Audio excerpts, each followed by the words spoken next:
Hi friends, Miss Danny from the Pleasant Hills Public Library, and I'd like to welcome you to STEAM Stories. We had to take a little break in November, so I'm glad that you're back here with me now.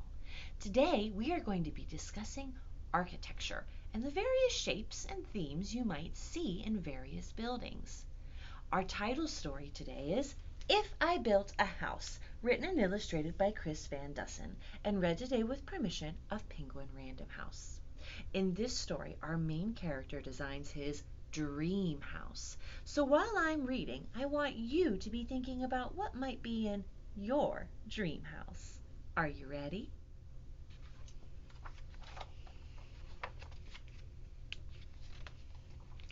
Jack, in the backyard, said to his mother, "This house is okay, but it's like any other. It's boxy and boring and basically bland. It's nothing at all like the house I have planned." "My house will be different. It can't be the norm. I'll think about traffic flow, function, and form. Or it may include shapes like a tower or dome, but I'll focus on what makes a building a home. It's the rooms on the inside that make it unique, so step through the door and let's take a peek."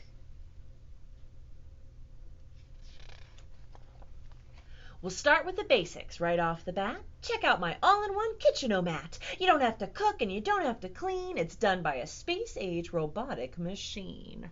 It makes all the meals and all the food is delish. Then it washes and puts away every last dish.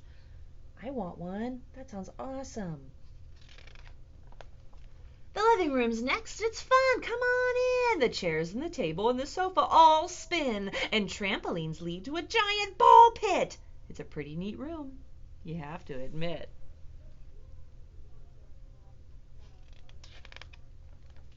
Now look in the bathroom. No shower, no tub.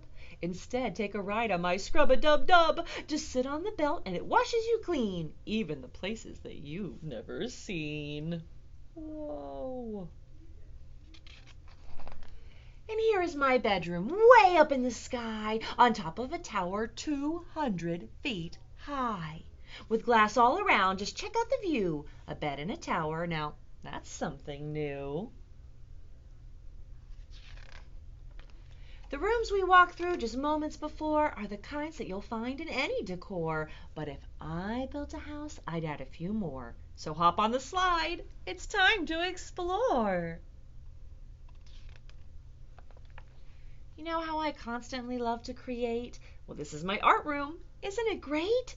You draw on the wall. Don't worry, it's cool. Hung way up high on a big giant spool. It's a huge roll of paper that hangs to the floor. Just draw till you're done, and then pull down some more. That's a pretty neat idea, huh, friends? Next comes my flying room. See how it's tall? It's empty except for a switch on the wall. Just turn off the switch and you'll float off the ground, then flap like a bird and fly all around. Isn't it nice to be up in the air? A room without gravity. That's pretty rare. I don't know that his mom likes it. This is my racetrack room. Step right inside. It's less like a room and more like a ride. It features a racetrack that loops all around with super fast go-karts that don't make a sound. You fly and you flip and you zip and you zoom. You have to admit, it's a wonderful room. A room filled with water. Now that's something new. But if I built a house, that's just what I'd do. This is my fish tank room. Ain't it a sight? Don't worry, they're friendly. These critters don't bite. Just strap on an air mask to swim with the fishes. Now this is a room that every kid wishes. That is pretty cool.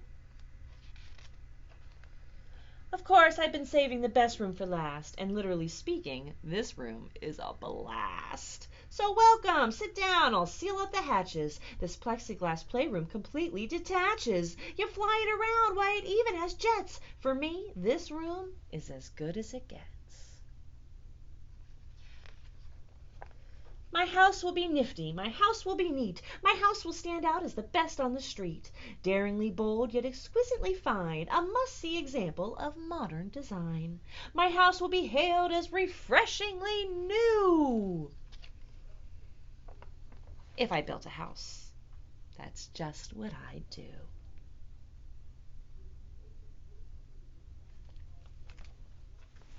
I hope you got lots of really great ideas for your dream house. Next, let's take a little doodle break. Find a piece of paper and a pencil and join me in drawing sketches of your dream house.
Next, friends, we're going to read a book about a house that's not too far away from us here in Pittsburgh, Falling Water.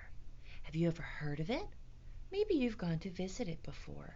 It's truly extraordinary. It takes architecture to a new level with different types of shapes and designs that you didn't think could exist. This is Falling Water, the building of Frank Lloyd Wright's masterpiece, written by Mark Harshman and Anna Egan Smucker, and illustrated by Leon Film, and read today with permission of Macmillan Publishing. Once upon a time, Frank Lloyd Wright was the most famous architect in the world. But by 1934, he was just old. Someone even said he was dead. He wasn't, but it had been years since he had built anything newsworthy. A stream in Pennsylvania was about to change all of that.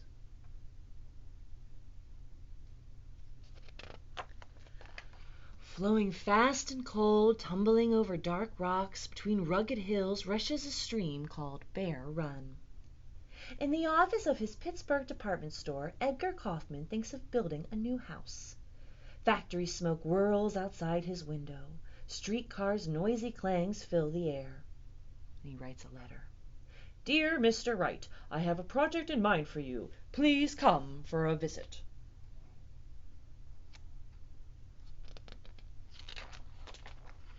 Welcome to Pittsburgh, Mr. Kaufman says, but let's hurry. It's Bear Run I really want you to see. Wright hears the thunder of a waterfall and sees rocks stepping up a hillside. He sees water rushing over ledges into pools below. Campfires have been built on that big rock for hundreds of years, Kaufman says. And Wright sees that firelit rock is the heart of the house. For a long time, Frank Lloyd Wright has dreamed of building a house by a waterfall.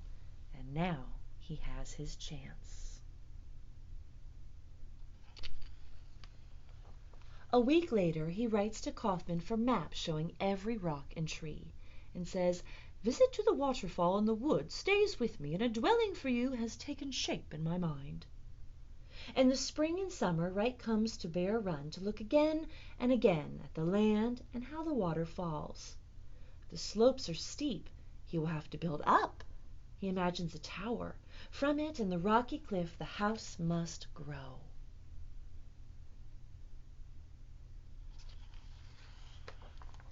Back in Wisconsin, Wright puts on his hat, takes up his cane, and walks the countryside. But he is not seeing Wisconsin. He is seeing the falling waters of Bear Run.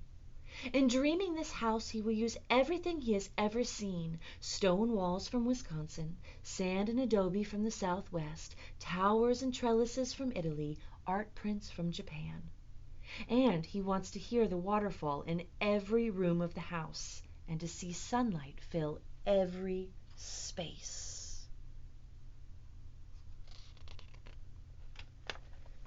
In his workroom, Wright studies the maps, notes the streams, the falls, each rock and tree, but he does not put pencil to paper.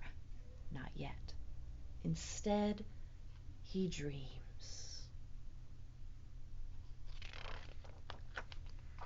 It has been 9 months since Wright first saw Bear Run. Mr. Kaufman calls. He is in Wisconsin and he is coming to visit. He wants to see the plans. He will arrive in 2 hours. He is coming to see his new house. Wright's assistants worry. There are no plans, and plans take months. But Wright is ready. His dreams have made him ready. He sees every boulder, tree, and waterfall. He sees the house that will live among them.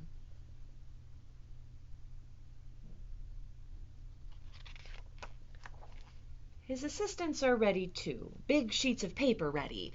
Then pencils flash. Wright talks softly to himself. Erase, erase. Paper crumples, flies, pencils break. Resharpen, lines cross, crisscross, connect. Shapes appear. A house like no other. Magic.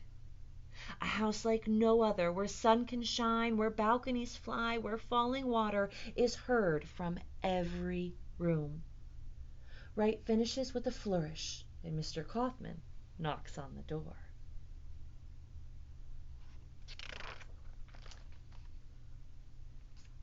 Our house? On the waterfall?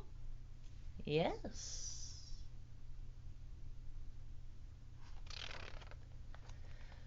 Kaufman orders the quarry opened, and within months men with crowbars and mallets begin to dig and haul sandstone for this house like no other. Pry and dig and lift stone upon stone upon stone. Choose and fit and stack stone upon stone upon stone. Workmen loads rocks onto carts. Others trim stones, chip them for walls growing higher, walls like the hill's own stony ledges. Sand, cement, gravel. Mix, mix, pour.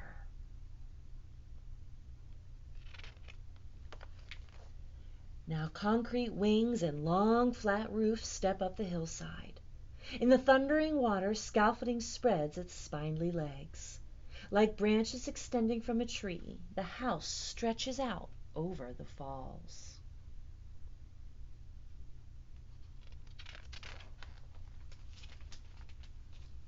Rock, concrete, glass, stone towers 3 stories tall, metal the red of an old Indian pot.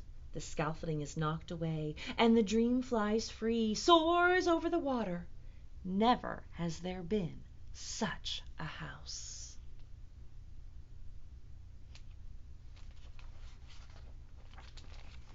In December, the Kaufmans move in.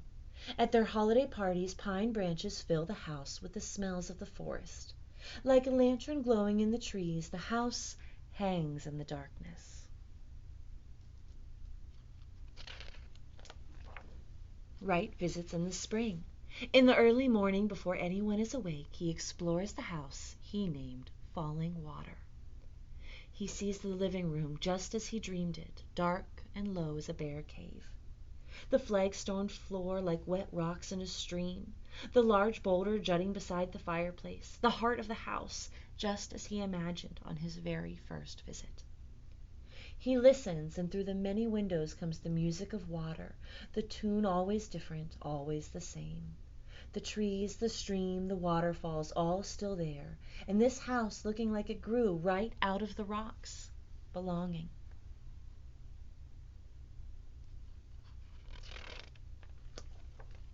Out on a terrace, the moist air swirls around him.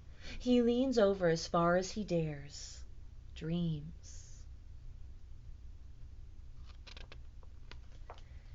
And the house that flew still flies, over waters, under skies, and somewhere someone dreams.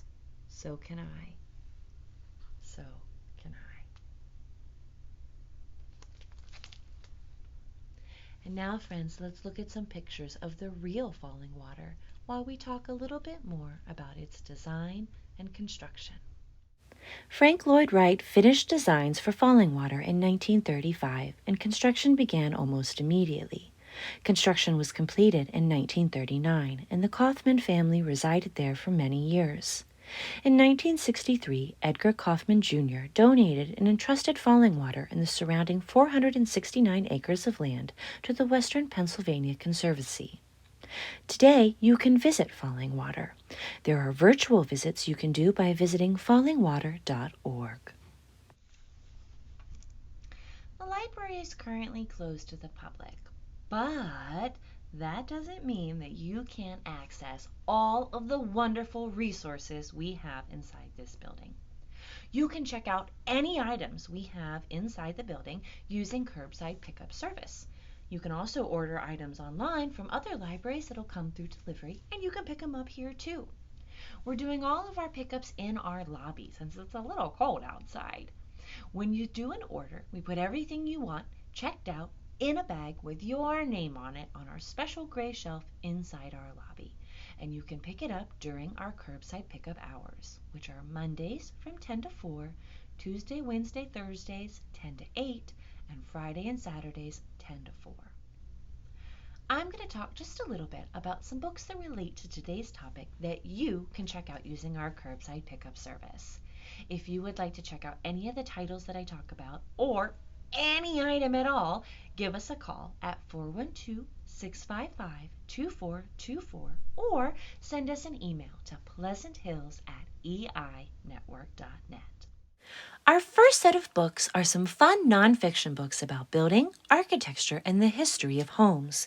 We have The Story of Buildings, written by Patrick Dillon, a fun eyewitness books all about buildings, featuring lots of fun photographs, and Snoopy's Facts and Fun books about houses that talks about the histories of homes. Our next set of books are picture books. We have Oldie But a Goodie, Byron Barton's Building a House, his new one, My House, and a fun one about a birdhouse called The House I'll Build for the Wrens, written by Shirley Nitzel and illustrated by Nancy Winslow Parker. Our next set of books are easy readers, featuring characters you might recognize. We have Olivia Builds a House, Build Dogs Build by James Horvath, Curious George Builds a Tree House, and The Dozers Build a Birdhouse. How fun! Lastly, we have 2 picture books that aren't so much about the building of houses, but why your home is extra special for you. We have A Big Quiet House, which is a traditional Yiddish folktale retold here by Heather Forrest, and 2 Tall Houses, written by Gianna Mariano. I hope you enjoy these selections. And now it's time for our STEAM challenge. As you hopefully remember, STEAM stands for Science, Technology, Engineering, Arts, and Math. Today we are going to be building some 3D shapes out of paper, and then we're going to use those 3D shapes to construct our dream house, and maybe some other buildings too. Supplies for this challenge are available as a take-home kit in our lobby while supplies last that you can pick up during curbside pickup hours. If you would like to request a kit to be reserved for you, please give us a call or send us an email. All right, friends, are you ready? In your kit, there are instruction sheets and 4 templates for shapes on cardstock. We have a large cube, 2 small cubes, a cone and a cylinder, and then a triangle and a rectangle. You will also need scissors, tape, and glue. A glue stick might work better, but mine seems to have run away. First step is to cut out all of the shapes. When you're doing this, make sure to cut all of the outline, including those flaps. We're gonna need them. Ready? Phew, that was a lot of cutting. One tip that I would like to share with you that didn't make it onto the instruction sheet is that when you're cutting out the cone and the cylinder, make sure to keep the circular part attached. That'll make the next step a lot easier. So now what we're going to do, friends, is fold all the tabs. Phew. Now that we have all the tabs folded, it's time to fold up the shapes. We're going to fold on all of the lines. Now our large cube has dotted lines where all the other shapes have solid lines, but that doesn't really matter. If there's a line, fold it. Now comes the fun part, assembling your shapes. A glue stick is going to work really well. Liquid glue will work too, it's a little messy. And if you have it, tape is also a great thing to have on hand. Let's start with one of the trickier shapes, the small cube. So when you're assembling it, you'll want to make sure that all of your tabs are pointed in. I'm going to put a glue stick on all the tabs, just a little bit, enough to make it sticky. And then we'll see how this goes. I might add tape as well, just to secure it. So sticky, sticky, sticky, sticky, sticky, sticky. All right, so now very carefully, and if you look at it, you can kind of see how it's going to come together. Very carefully fold your shape together. The tabs will all go on the inside. You put it in. Ooh. Make sure to hold that in place. See how it's turning into a little box? I'm going to hold it so it sticks. Oh, my glue is sticking more to me than the paper. Since my glue doesn't seem to want to stick very well, I'm going to add a little bit of tape around the edges to hold my shape together. This part is optional. If you have tape, it helps, but it's not absolutely necessary. Hopefully your glue is a little bit better than mine.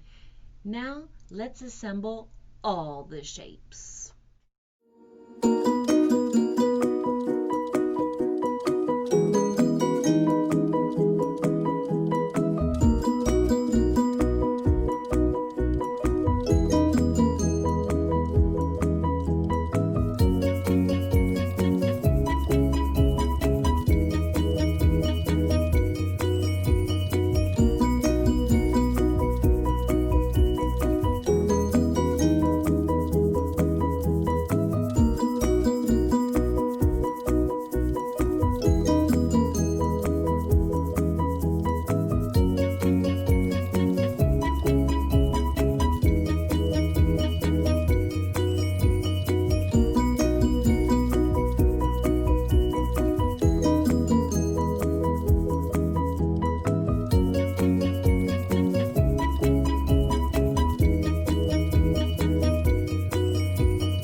Well, friends, were you able to assemble all those shapes? I was wrong when I thought that the cube was the hardest. The hardest by far was the cone, and the cylinder was not far behind. So I hope you're able to do them okay. Don't be afraid to ask for help if you need it. Now that all of our shapes are assembled, it's time to build. I should note that if you want to make more shapes, you can copy the templates that were sent to you. You can also unravel the one that you built and trace it on a piece of paper. Regular printer paper isn't quite strong enough to hold any weight, so like stacking won't work. But if you have cardstock, which is what these are made of, that's perfect. And if you don't, construction paper will work as well. So now that we have our shapes, let's build. What can we build?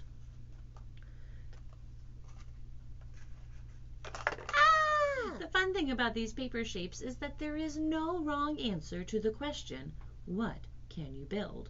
So once you've assembled your 3D paper shapes, try designing your dream house, and then try designing another thing, and another thing, and another thing, and another thing, and another. Well, friends, I hope you've enjoyed today's STEAM stories. We would love to see pictures of your final creations and of your doodle dream house. Feel free to add pictures as a comment to this video or add them to our special Facebook group, Pleasant Hills Library Virtual Programming, or you can also email them to us at pleasanthills@einetwork.net. We'll be back in 2 weeks for Wangari's Trees of Peace, where we'll learn all about the importance of trees in the ecosystem. Have a great day, friends. Bye.